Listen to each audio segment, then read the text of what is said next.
Siapa yang tak suka di PHP? Ya, rasa sakitnya sungguh menusuk hati. Bicara soal harapan yang tak tercapai, tentu melekat bagi perjalanan timnas sepak bola kesayangan kita.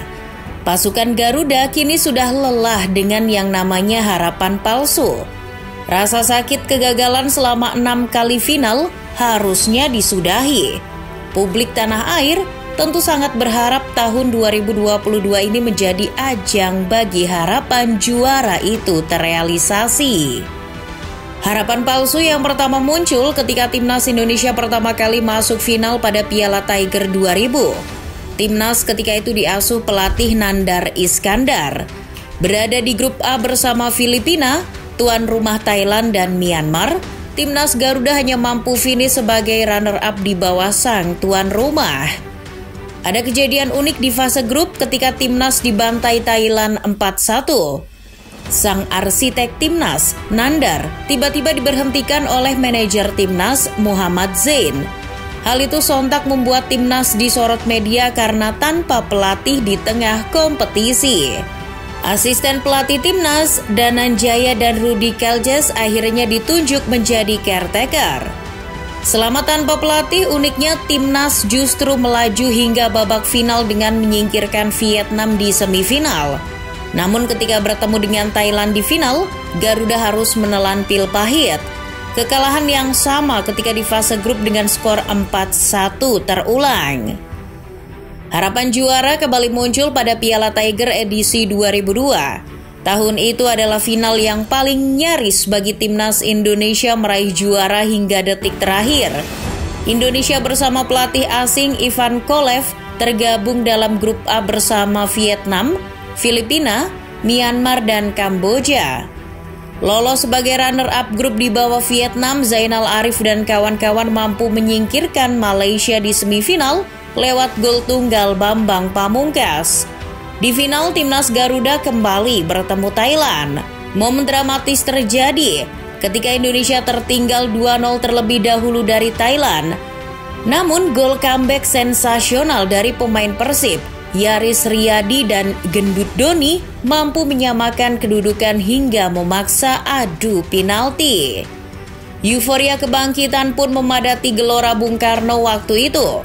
Namun Bejo Sugiantoro dan Firmansyah yang notabene seorang bek tak mampu menyelesaikan adu tos-tosan tersebut.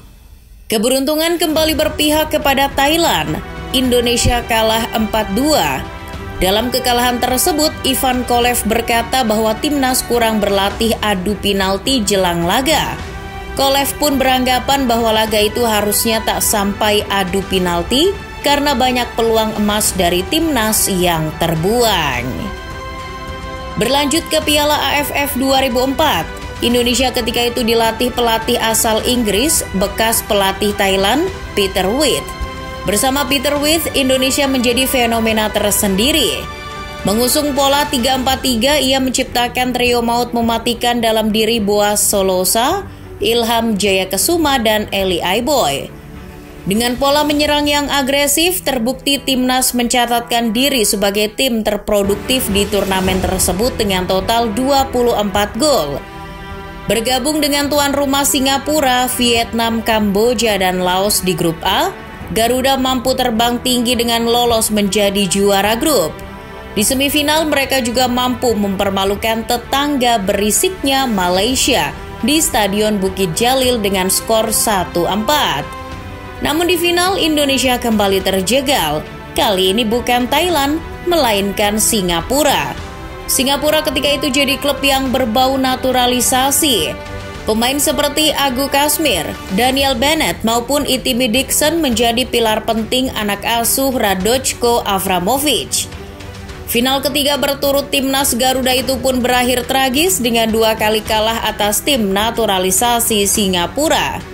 Agregat 5-2 menjadi akhir perjuangan pasukan Garuda.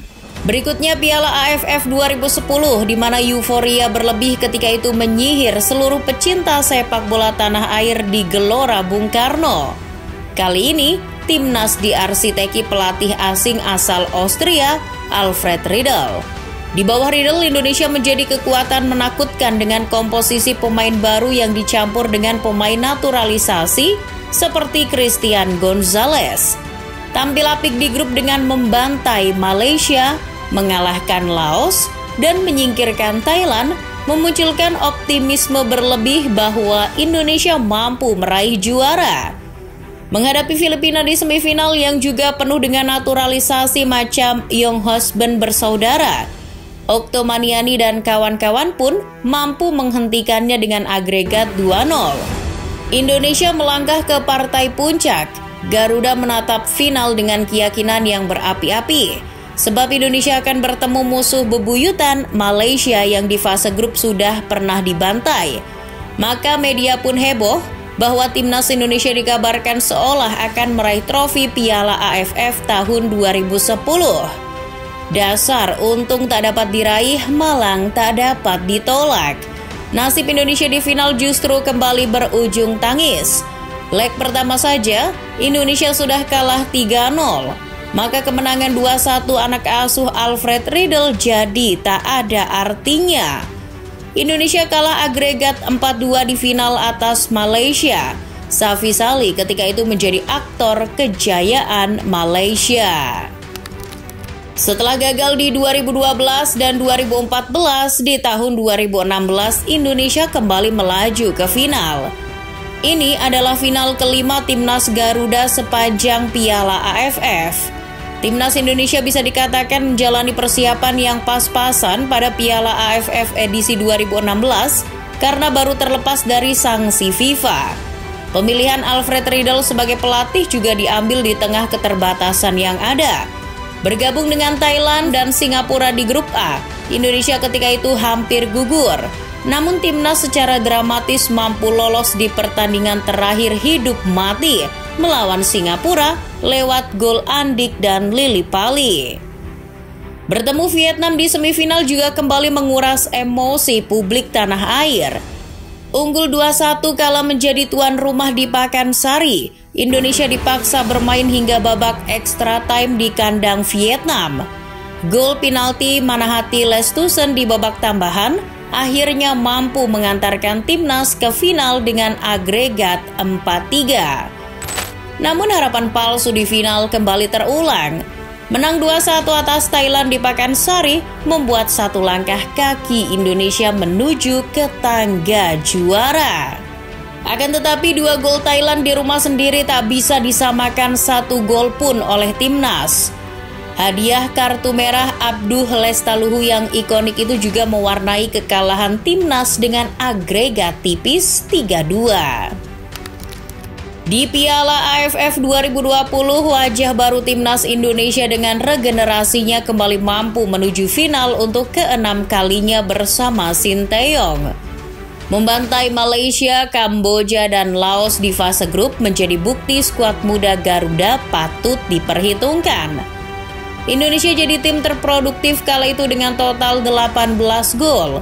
Namun tak hanya itu, uniknya gol timnas tak hanya dicetak penyerang saja. Total tembakan ke arah gawangnya pun menurut statistik yang terbanyak dalam turnamen tersebut, yakni 115 tembakan ke arah gawang. Mengalahkan tuan rumah Singapura di semifinal dengan agregat mencolok 5-3, kembali memantapkan asumsi bahwa inilah saat tepat timnas juara dengan generasi barunya. Namun, bak sebuah kutukan. Timnas Indonesia untuk 6 kalinya gagal di final. Entah apa yang terjadi pada keberuntungan timnas. Thailand kembali hadir sebagai mimpi buruk untuk ketiga kalinya bagi timnas di final. Kali ini dengan agregat telak 6-2.